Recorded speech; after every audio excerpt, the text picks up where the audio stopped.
Hi everyone, I am Chanelo C. Marciano, your teacher in TLE subject.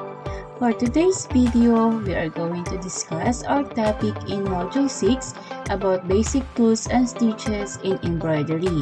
But before that, we should know first the history of embroidery.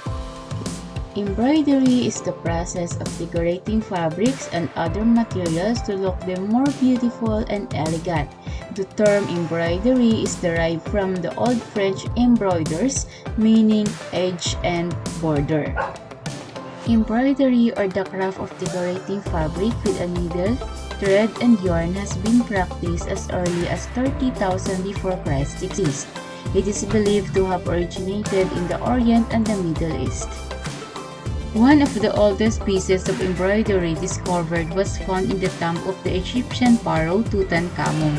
Some of the ancient forms of embroidery, like shells embellished with stitched animal hides, were found in Siberia and date back to around 5,000 and 6,000 before Christ exists. In China, thread embroidery dates to 3,500 before Christ exists.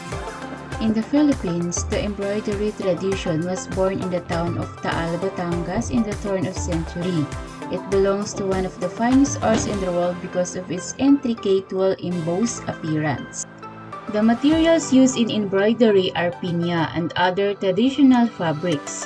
Piña is a soft, flexible, and durable kind of white fabric that is derived from the best mature leaves of the red Spanish variety of pineapple. Piña is the most elegant and expensive fabric for Barong Tagalog. Hand embroidery originally starts with a designer called the magdidibuho. He is the one in charge of stamping the designs on the cloth to be embroidered. After that, the cloth is then passed to the embroiderer, whom they call the magbuburda, whom embroiders the cloth in the place where the stamp is put. Another person does the cut-open portion of the embroidery called the magkakalado. Okay, so do you have an idea how did the embroidery start?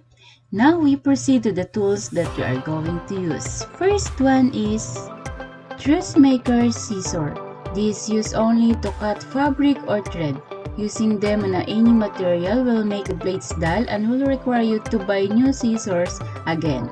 Next, the tape measure, a flexible measuring tool graduated with different lengths on its both sides. This is often used to get initial lengths of an individual to create exact length of cloth. Okay, so the number 3 is embroidery scissor, a special kind of scissors specifically made for cutting clothes and embroidery threads, mostly designed with a pointed tip to cut out tight edges and spaces of a cloth.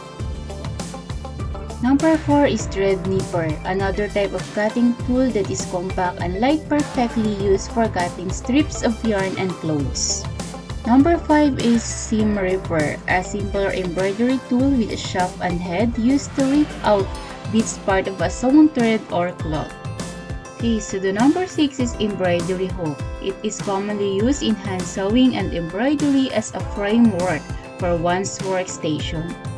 Thimble, small cup worn on fingertips to protect the fingers from getting pricked by needles or other pointy objects. Okay, so the number 8 is chenille needles, a type of needle that have big eyes and usually longer than wider than normal needle, perfectly used for embroidery involving twisted threads wool.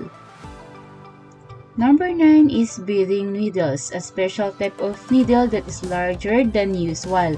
Comes in different sizes where multiple seed beads can be stringed. Needle threader, an embroidery tool used to make life easier on inserting a thread through the eye of a needle. Crewel embroidery needles, another type of needle that has a long sharp edge with an enlarged eye to help thread out thick threads like yarn and etc. Okay, so the number 12 is pin cushion, a small stuffed cushion that is used to store different pins into like pins or needles. Okay, so the last one is punch needles, a kind of needle used in embroidery where the thread is looped to it in the back of the cloth to create a rug-looking design of embroidery. Okay, so this were done for the first part of Module 6 about the history and tools used in embroidery. For the second part, the different embroidery stitches. Thank you and goodbye.